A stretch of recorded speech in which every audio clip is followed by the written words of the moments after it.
The sun is shining here at Donington Park, a circuit that is very much back on the British motorcycle racing calendar. It was the setting for the final round of the championship last year, but for 2011, it's round 2. Welcome to Thundersport GB.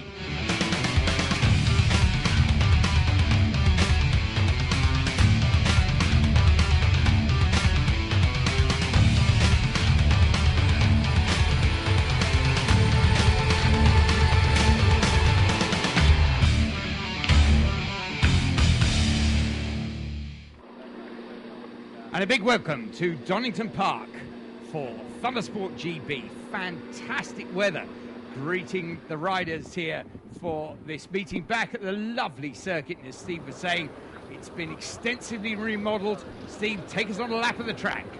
Thanks very much, Robin. Well, here we are on board with Riccardo Ballerini, who will be taking part in our GP2 race. And along the Donington Straight we go into turn 1, the familiar corner, red gates. Here we go, then on your knee, drop down a couple of gears, and then the fun begins. We head around here, still on your knee, all the way around Hollywood and into the famous trainer curves. Be careful of the cold front tyre as they flip left here. We've seen some biggies here over the past few years. And then down into the old hairpin, great opportunity for overtaking. And then it's flat out, up through the gears as they head under Starkey's Bridge and around Schwartz Curve here. Let the bike just drift out to the right-hand part of the circuit here, and then sweep it back in on the left knee, ready for the flick right into McLean's corner. Then back on the power again, flick up another gear if you dare, before the blind entry into Popper's corner. And then back on the power, up a couple more gears, and you're on to the back Donington Straight. Of course, no more Dunlop Bridge. It seems rather strange not to see that there. And then the last chance for overtaking manoeuvres on the circuit, newly redesigned Goddard's chicane. Don't go in too slow because you'll lose speed on the start-finish straight, but don't go in too quick. Back on the start-finish straight we go, Robin. That's the lap of Donny.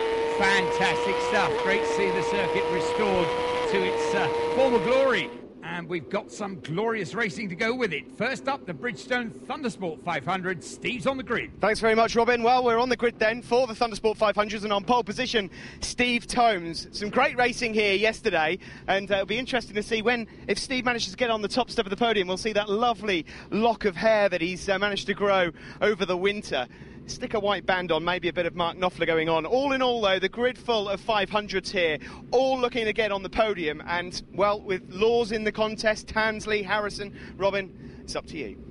Thanks very much, Steve. Yes, there's Sid with the red flag on the front. He's going to go walk about, and it's watch the lights time for this absolutely packed grid of 500s here at Donington for the first race action.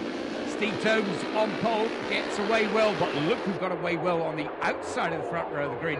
It is that rather plum-coloured machine there, Steve, of Andy Lawson.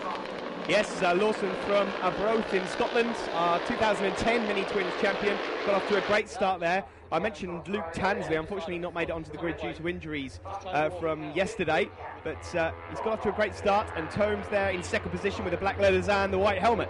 Yeah, Steve Tomes really going to storm at Donington Park. He set a new lap record for the 500s yesterday, and he really seems to be absolutely on it. I mean, he's a fantastically experienced rider and a proven winner, and one of the inaugural Thundersport GB champions, of course. So, yes, he knows his way around, but he really has got that bike doing the singing and dancing this weekend. But at the moment, still following the young Scot, Andy Lawson. Just got shots there of David Everington as they make their way around Popper's corner. But yeah, considering this is a championship, a budget class, Robin, with plenty of riders, it's starting to get a little bit serious at the front end now. There's one or two riders, as Lawson there just makes sure he goes up the inside of Steve Tomes. One or two riders at the front that really are serious about winning this championship. Yeah, I think the great thing is it's become a real destination series. It's not just those who've ridden 500s for years and loved them. There's a lot of young riders joining this series now because they see it as a really big step forward into the future. It's a way of getting onto the bigger machinery, racing in huge grids, and also racing against some seriously experienced riders. Yep, that's dead right. We saw there Dynamite Bailey just going through Red Gate corner. Got Colin McCabe in there as well. Interesting to see Colin maybe not right at the sharp end. We're used to seeing him pulling off a few wins here and there. Yes, it's one of those things, isn't it? We've seen it happens to a lot of riders. Not every rider is absolutely great at every single circuit. Sometimes they're complete mustard at Snetterton and can't do it at Brands. Others will take to Anglesey and not Pembrey. There's absolutely no telling. There we see the number 7 machine of Jonathan Owens, and he's another rider who's put in some great performances already this season. Definitely one to watch. He is for sure. Owens from Liverpool. I just see there Steve Tomes a little bit edgy under braking as he went through McLean's, but he's got up into the lead ahead of Lawson now. There is Colin McCabe, number 83, just going through. Yeah, you can't miss in that Dayglow yellow, and further ahead of him, in fact, number 33, another real prospect, another youngster, Richard Blunt, who's again shown really well this year. Yeah, got Matt Poncia just going through there, and I just saw a shot of the 147, Phil Doody, our ex-professional snooker player. He has informed me, of course, that despite missing out on a 147, that he has actually got a break of 357 in billiards.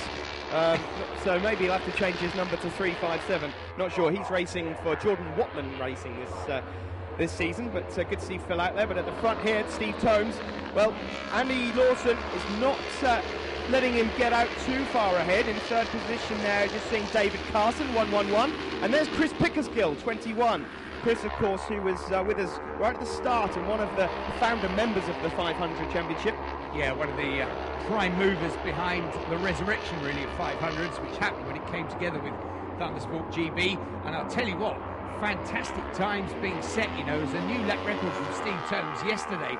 He's just set a time that's beaten that, so if it's not improved on the rest of this race, that'll be another new lap record, and Tomes is being pushed all the way by Andy Lawson. He is, yes, and we're just seeing there Steve Kane having a bit of fun with Craig Jeff, but yeah, perfect weather conditions here, and oh, that's a nasty little crash there, just on the exit of McLean's, and the rider's doing well just to dodge around. Yeah, it looks like Craig Jeff there just stepping off, and as you say, good avoidance by the following riders as he goes stomping across the gravel. But look at this, up the front, last lap flag is shown, and Andy Lawson looking left, looking right, still can't find a way through Steve Tomes. Now, can he run around the outside? No is the answer to that, as they get into Redgate for the last time. No, but what he has done is taken a nice wide entry, which should give him plenty of drive down through Craner Curves. Maybe he'll have a look up into... Oh, we got another rider down there, and Dominic Clegg, I think. Yes, it is Dominic Clegg, but we'll have to see if Lawson maybe can have a look up into the old hairpin. Nothing surer than the fact that Lawson's going to have a look somewhere, and this is the last chance. Here he goes up the inside in the final corner. Oh, and he's outbraked himself. He's in the gravel, and Steve Tomes have gone to take the win. Lawson, though, can he stay on board? He can. He should be able to maintain second position. Well, Steve Tomes, he must have known that Andy Lawson would have a go, and he surely did, but it was just a little bit too much. And Tomesy loves that one. Good win in the Bridgestone Thundersport 500s by number 54, Steve Tomes, and a new lap record of Donington to go with it. Tomes the win, Lawson second, Darryl Harrison picks up third from Chris Pickersgill fourth, David Carson fifth, and Jonathan Owens in sixth. There on the podium, we see a very happy Steve Tomes with the trophy. Winner of that race then, Steve Tomes. Good to have you out there with us, and it looked like you enjoyed that one. Yeah, it's a brilliant race. We didn't know we'd be doing this series till about 6 weeks before the season. Really good class to be in, genuinely cheap class. We had a bit of an easier time yesterday, but what I'm here for is to race, and that's what we had today. Andy Lawson rode superbly. Nice to ride with somebody so safe, so close. Brilliant. My bike was actually a bit faster. They're all meant to be the same. Ours was faster than his, but Andy put some real good moves at Redgate, the old hairpin, and it was particularly faster at the chicane, so brilliant riding, really nice to ride with, and I look forward to later on in the day. Yeah, we will look forward to it as well, and I think Andy Lawson wants some revenge, so we'll see about that. Yeah, really looking forward to it. I'd just like to thank Rob Morby for supplying the bike from Racing Lines in Derby. Thank you very much.